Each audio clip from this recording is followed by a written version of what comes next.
नमस्कार, मैं मनमोहन मिश्र एक बार फिर आप लोगों के साथ आप लोगों के विचार और अपनी आवाज लेकर के आपके बीच हाजिर हूं। मेरे दोस्त, जिन परिस्थितियों को आप देख रहे हैं देश के सामने इस समय, उससे लड़ना हमारी आपकी इस देश की जिम्मेदारी बन गई है। यह कहने की बात नहीं है कि लोकतंत्र पूरी तरह से खतरे में आ चुका है, और सबसे बड़ा खतरा अगर इस देश पर कोई है तो वो है नरेंद्र दामोदर दास मोदी। मैंने बचपन में सुना था, बुजुर्ग कहा करते थे ऐसे ही बातों बातों में, कि जो अपनी बात का नहीं वो अपने बाप का नहीं। लेकिन आज देखता हूं तो बहुत से ऐसे लोग दिखाई देते हैं जो न जाने कितनी बार और कितनी बातें बोलते हैं, और उसे कुछ क्षणों में ही, कुछ रोज में ही बदल जाते हैं उस बात से। क्या कहा जाए उनके लिए? वो कहावत उन पर चरितार्थ होती है। लेकिन कहते हैं काने को काना कहोगे तो उसे बुरा लगेगा। इसी तरह से आज किसी को यह भी नहीं कहा जा सकता कि तू अपने बाप का नहीं है, क्योंकि तू अपने बात का नहीं है। जाने दीजिए, नहीं कहेंगे ना हम ना आप, लेकिन देखेंगे तो जरूर।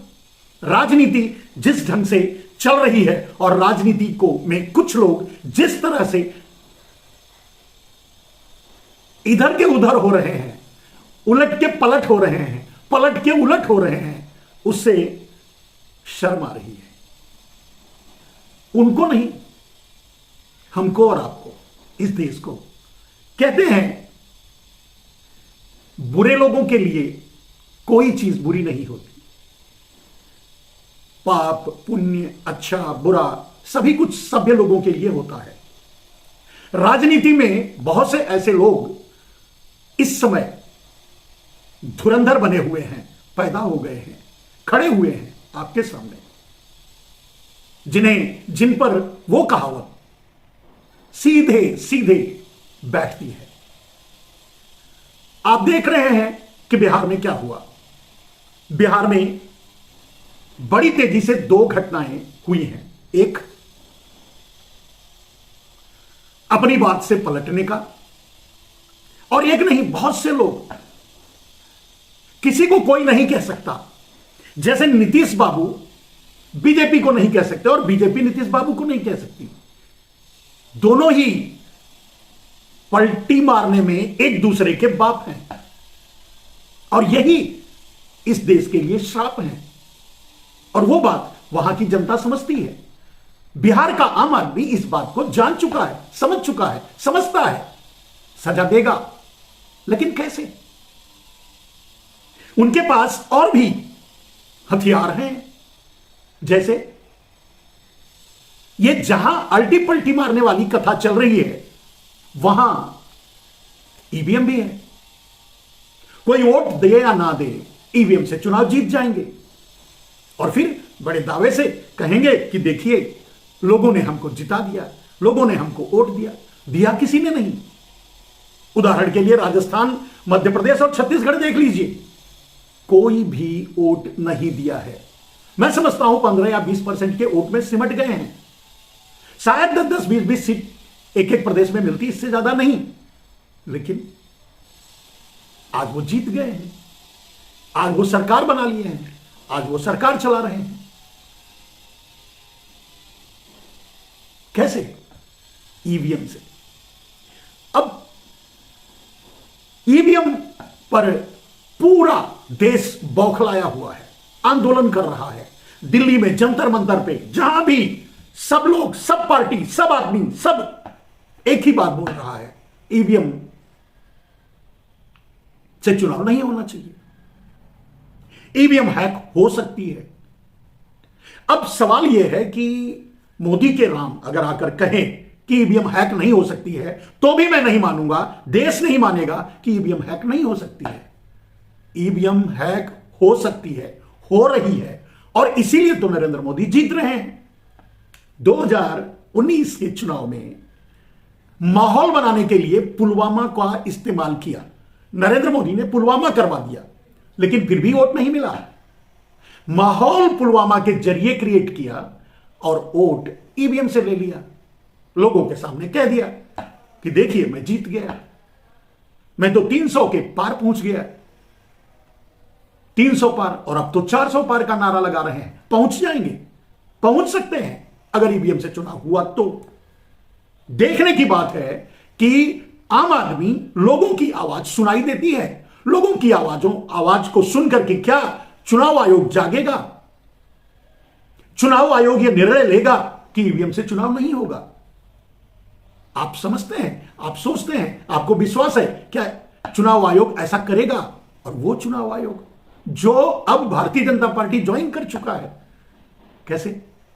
संसद में कानून बनाकर मोदी ने खुद को, एक और मंत्री को अपनी तरफ से रख लिया है। एक विपक्षी नेता क्या कर लेगा? जिसको चाहेंगे उसी को चुनाव आयुक्त बनाएंगे। अब चुनाव आयोग में जो बैठे हैं उनको तो यह संदेश चला गया कि जो चाहेंगे मोदी वही होगा, तो वो वही करेंगे जो मोदी चाहेंगे। अब मोदी चाहते हैं कि ईवीएम से चुनाव हो, ईवीएम से चुनाव होगा तो हम जीतेंगे, हम सरकार बनाएंगे, तो चुनाव आयोग कैसे विपरीत जाएगा? मेरे दोस्त, अब लोग आवाज उठा रहे हैं, ईवीएम के खिलाफ बोल रहे हैं, वो कहीं तक पहुंच भी नहीं पा रहा है, क्योंकि main stream media, print media सब उन गुजराती माफियाओं का है, और वही गुजरात लॉबी का एक आपका प्रधानमंत्री है। कैसे आप जीत पाएंगे? कैसे आप रोक पाएंगे? कैसे आप लोकतंत्र को बचा पाएंगे? उसके लिए ईमान कोई महत्व नहीं रखता, उसके लिए सच कोई मायने नहीं रखता, उसके लिए देश का कोई हिसाब नहीं है, कोई किताब नहीं है। संविधान कूड़े में डाल चुका है, जो कहता है वही करता है। इसीलिए तो अब उसके लोग कहने लगे हैं मोदी है तो मुमकिन है, फिर 400 के पार क्या, सारी की सारी सीटें नरेंद्र मोदी को मिलेंगी। संसद में अकेले नरेंद्र मोदी बैठेंगे और उनके जो भी समझो आप। अब सवाल यह उठता है कि लोगों तक आपकी आवाज क्यों नहीं पहुंच रही है? आप देख सकते हैं, मैंने बता दिया कि मीडिया उन्हीं की है, वो आपकी आवाज कहीं जाने ही नहीं देगी। आपकी आवाज आपके गले में दबाकर मार डालेगी, दबा देगी, आपका गला दबा देगी, आपकी जीभ काट लेगी, बची खुची नरेंद्र मोदी की ईडी कर देगी, नरेंद्र मोदी की पुलिस कर देगी, नरेंद्र मोदी की सीबीआई कर देगी, नरेंद्र मोदी की आईटी कर देगी, जो वो भी अब भारतीय जनता पार्टी ज्वाइन कर चुकी है, यानी मोदी यानी गुजरात लॉबी ज्वाइन कर चुकी है। क्या कर लेंगे? आप देख रहे हैं ना बिहार में। क्या आप जानते हैं कि भ्रष्टाचार के खिलाफ लालू यादव के खिलाफ कार्रवाई हो रही है? भ्रष्टाचार के लिए लालू यादव के खिलाफ कार्रवाई हो रही है। आपको भरोसा है? आपको विश्वास है? मेरे दोस्त, अगर भ्रष्टाचार के खिलाफ ही कार्रवाई होती, ईडी काम करती, तो सबसे पहले वो ड्रग माफिया अडानी के पोर्ट पे जाती, अडानी को पकड़ती, जेल में डालती। छोड़िए अडानी को, दूसरी बात करते हैं।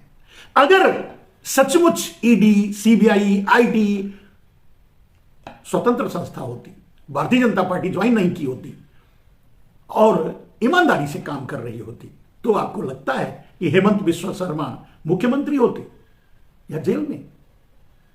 जेल में डालने का काम की कोशिश तो भारतीय जनता पार्टी ने ही किया था। यह अलग बात है कि उनके पास चले गए तो बच गए, मुख्यमंत्री बन गए।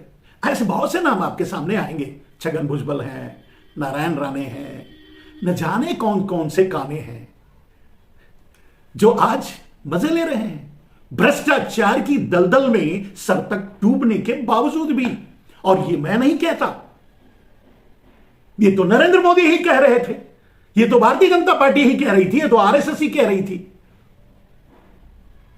कि ये भ्रष्टाचारी हैं, इनको जेल में जाना चाहिए। ये तब तक कहते रहे जब तक वो उनके सामने खड़े रहे, और जैसे ही उनके पीछे खड़े हो गए, जेल में नहीं, मुख्यमंत्री बन गए, उप मुख्यमंत्री बन गए, मंत्री बन गए, देख लीजिए, सिंधे हो, बिंदे हो, गिंदे हो, पता नहीं कितने डिंगे बिंगे हैं। आप खुद अब किसका किसका नाम लोगे, आप खुद समझ सकते हो।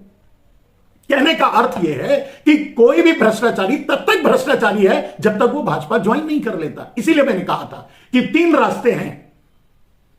या तो देश की राजनीति के पास ये संदेश मायावती के लिए भी है, बहन मायावती के लिए भी है, बहन ममता बनर्जी के लिए भी है, भाई और भी न जाने कितने हैं उनके लिए है, जो कभी भी कुछ भी बोल देते हैं, कुछ भी कर देते हैं, कुछ भी कह देते हैं और कहीं भी पलट जाते हैं,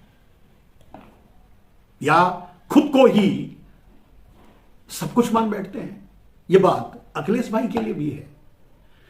3 रास्ते, एक, या तो इंडिया गठबंधन में शामिल होकर कांग्रेस के साथ मिलकर नरेंद्र मोदी से युद्ध करो, दूसरा बीजेपी में चले जाओ, एनडीए में चले जाओ, सुरक्षित रहोगे। अगर ये दोनों काम आपने 2 जगह सुरक्षित रह सकते हो, जब आप नरेंद्र मोदी से लड़ रहे हो तब भी सुरक्षित रह सकते हो, अगर आप सत्य के साथ हो तो। और एक ही रास्ता है, बीजेपी में सुरक्षित रह सकते हो, उनकी तलवागिरी राजनीति करके सुरक्षित रह सकते हो, या उनके साथ लड़के सुरक्षित रह सकते हो।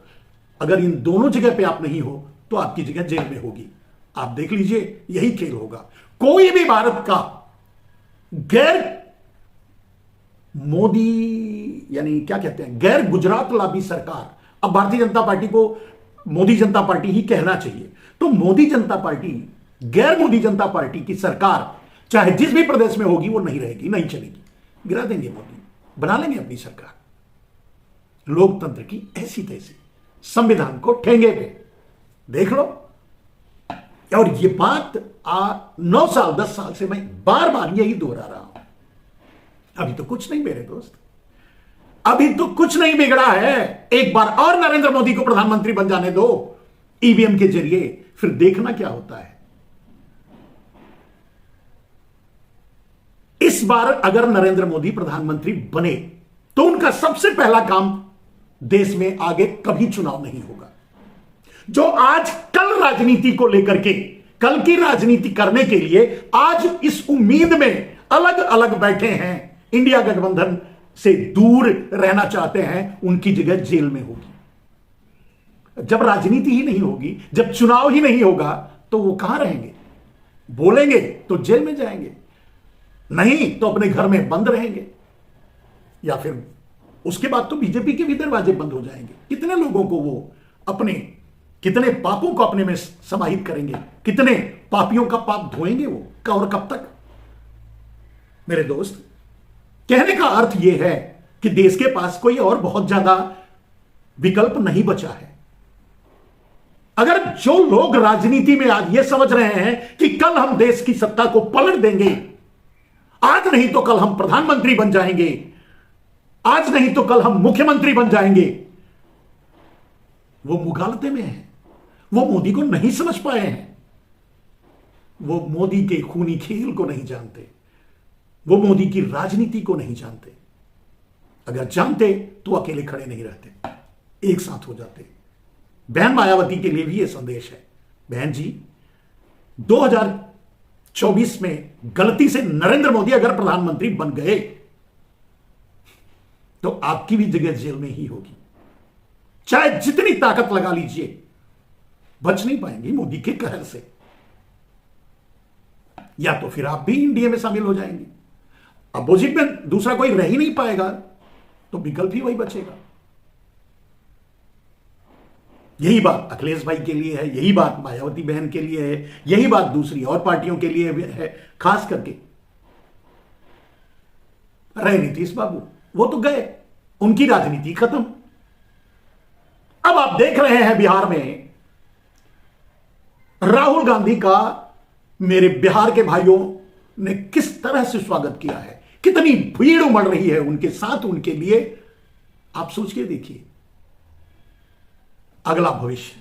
लेकिन ये सब कुछ पंगु हो जाता है, सब कुछ खत्म हो जाता है, सब कुछ टूट कर बिखर जाता है जब नरेंद्र मोदी का हथियार चलता है, जब नरेंद्र मोदी अपना ब्रह्मास्त्र चलाते हैं, जब नरेंद्र मोदी ईवीएम से जीत जाते हैं।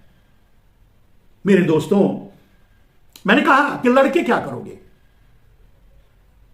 ना तो आपकी आवाज लोगों तक पहुंचेगी और ना ही नरेंद्र मोदी मानेंगे।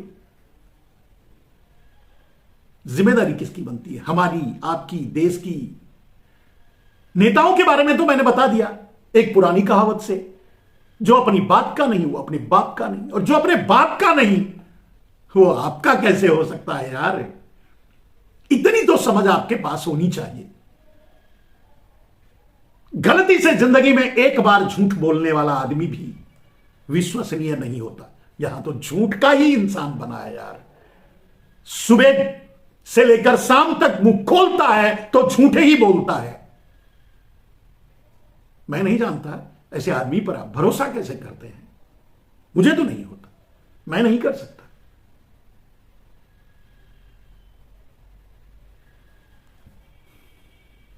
इसलिए आज जो नेता चाहते हैं या सोचते हैं कि मैं आज नहीं तो कल जरूर कुछ कर लूंगा, जैसे नीतीश बाबू भाग करके फिर से एनडीए के पास, इसलिए वो इंडिया गठबंधन में आए सिर्फ इसलिए थे कि उन्हें प्रधानमंत्री बनने की ख्वाहिश थी। किसी ने स्वीकार नहीं किया, माना नहीं, क्योंकि वो उनके प्रधानमंत्रित्व को कोई देश का एक आदमी भी नहीं मानता। वो अपने आप को समझते हैं, लेकिन उनकी पलटी मार राजनीति से पूरा देश त्रस्त है और जानता है। कैसे स्वीकार कर ले? वो बिहार में ही स्वीकार नहीं है तो दूसरी जगह कैसे स्वीकार हो जाते? प्रधानमंत्री कैसे बन जाते? प्रधानमंत्री के लिए कैसे? तो नहीं हुआ तो फिर से चले गए एनडीए में।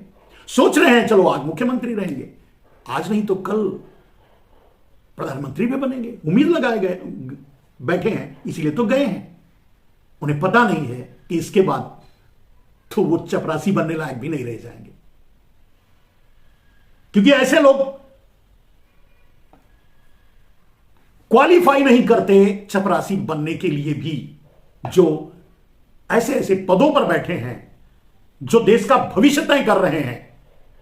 ऐसे लोग अगर एग्जाम देकर, हम और आप या देश या हमारे बच्चे, आपके बच्चे एग्जाम देकर के न जाने कितनी पढ़ाई पढ़ करके आईएएस बनते हैं, पीसीएस बनते हैं, लेकिन नेता बनने के लिए इसकी कोई जरूरत नहीं होती, और वही वो बन सकते हैं।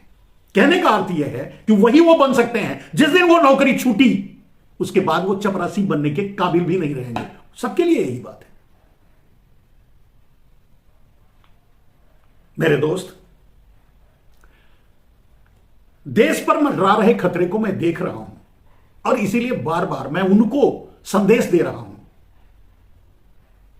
जो आज नहीं तो कल मैं मुख्यमंत्री बन जाऊंगा, मैं प्रधानमंत्री बन जाऊंगा, मैं ये बन जाऊंगा, मैं वो बन जाऊंगा, मैं ये करूंगा, मैं वो कर लूंगा, सोच रहे हैं वो गलत है।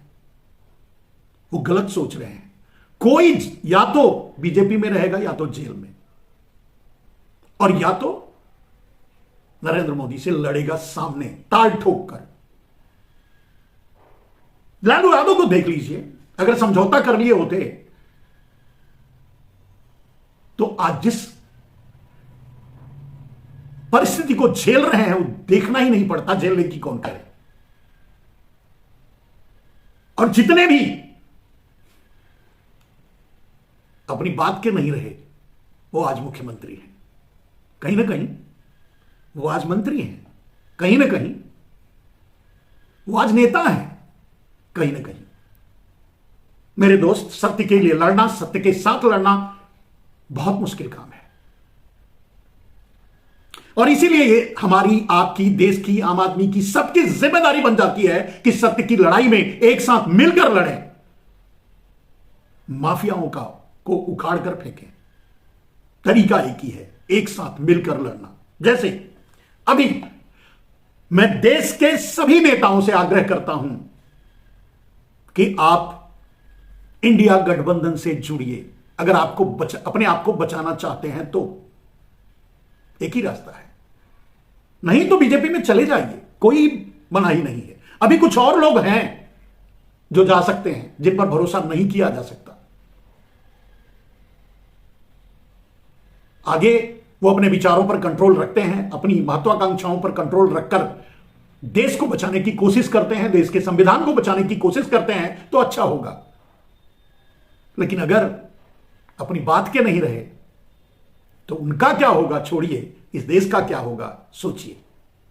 मेरे दोस्तों, ये देश ही नहीं रहेगा, ये देश ही गुलाम हो जाएगा।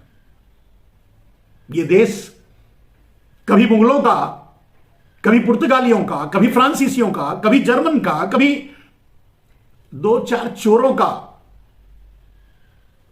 गुलाम रहा है। अपनी इसी सोच के नाते वो कभी अपने दुश्मन को समझ नहीं पाता।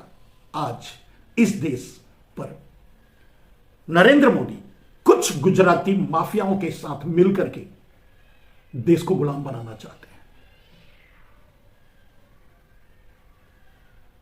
देश को तैयार रहना होगा एक और आजादी की लड़ाई लड़ने के लिए।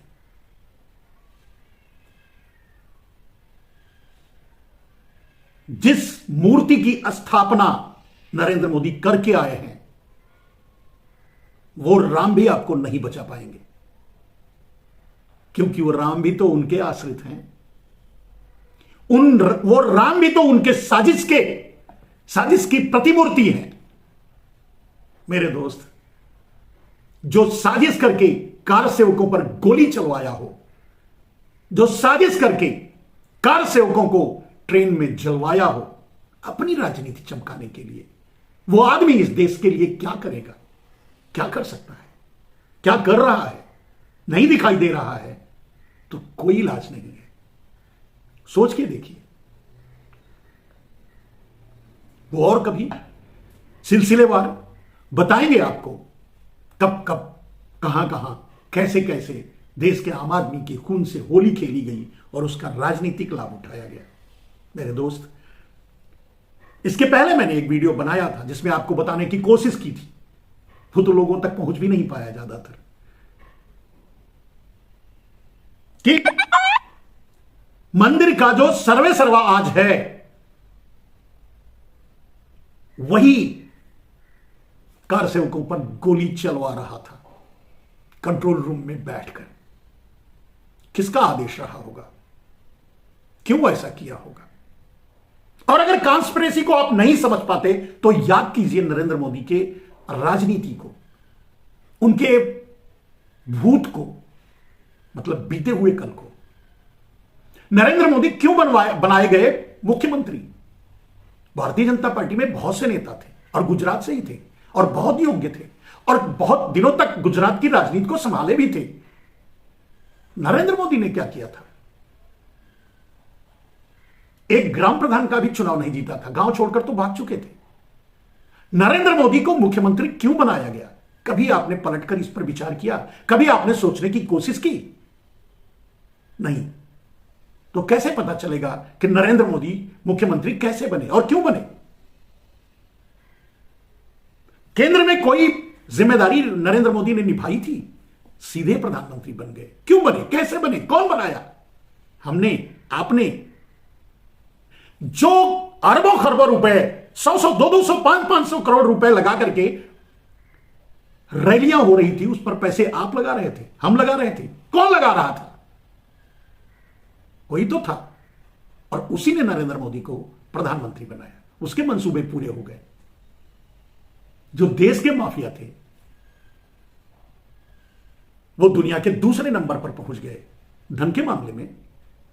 जो दुनिया का माफिया है अमेरिका, वो आपकी राजनीति को अपनी मुट्ठी में करके बैठ गया, आपके देश को अपने कब्जे में कर लिया और आपका प्रधानमंत्री 20 बार जाकर के उसके चरणों में गिर गया। जिसको लाल आंखें दिखाने की बात करने वाले नरेंद्र मोदी चाइना के परमानेंट मेहमान बन गए। अपना सब कुछ दे दिया, सामरिक रूप से देश के भूभाग से लेकर के देश की सारी समृद्धि और बिजनेस को। इतना तो आपको समझ में आ गया होगा कि नरेंद्र मोदी को किसने प्रधानमंत्री बनाया, किसने मुख्यमंत्री बनाया और क्यों बनाया और किस योग्यता पर बनाया।